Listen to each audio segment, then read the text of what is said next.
আসসালামু আলাইকুম। এটা একটা ডেডউড। এটাকে আমরা আমার একটা বনসাই ছিল খুব পছন্দের। বনসাইটা মারা যাওয়ার পরে ডেডউডটাকে আমি রেখে দিছি, এটাকে ফালাই নাই। এটা দিয়ে আমি এখন একটা কাজ করব, সেটা হচ্ছে একটা ক্রিয়েটিভ আর্ট তৈরি করব।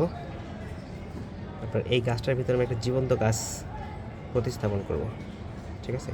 তার জন্য আমরা এখান থেকে শুরু করে আমরা এইটাকে কাটবো এর ভিতরে একটা খাঁজ তৈরি করে এখানে জীবন্ত গাছটাকে আমরা প্রতিস্থাপন করবো ইনশাল্লাহ।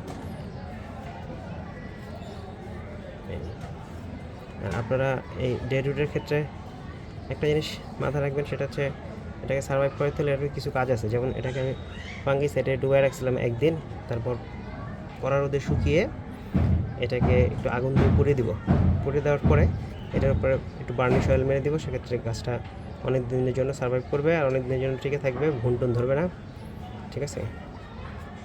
আপনারা চাইলে ট্রাই করতে পারেন আর সাথে থাকবেন, পুরো ভিডিওটা নিয়ে আসবেন। আর এটাকে করার জন্য আমি এই টুলসটা ইউজ করছি। এই টুলসটা খুবই শার্প। এই টুলসটা ইউজ করছি, এটা আমার হাতে বানানো একটা টুলস। এটা আমি হাতে বানিয়ে নিয়েছি। এই টুলসটা আমি ইউজ করছি। এই টুলসটা দিয়ে আমি এটা মেক করছি ইনশাল্লাহ। তো এটা ছিল আমার পুরো গাছের এটা আমার একটা ফাইকার জাতীয় গাছ ছিল। গাছটা এই শীতে মারা গেছে। তো শেপটা খুব সুন্দর, হরিণের শিঙের মতন একটা। তো যার কারণে এটাকে আমি ফালাই নেই, এটাকে রেখে দিছি। এটাকে আমি একটা কাজে লাগানোর জন্য রেখে দিছি। তো ইনশাল্লাহ আশা করি ভিডিওটা ভালো লাগবে। আর ভালো লাগলে অবশ্যই লাইক, কমেন্ট, শেয়ার।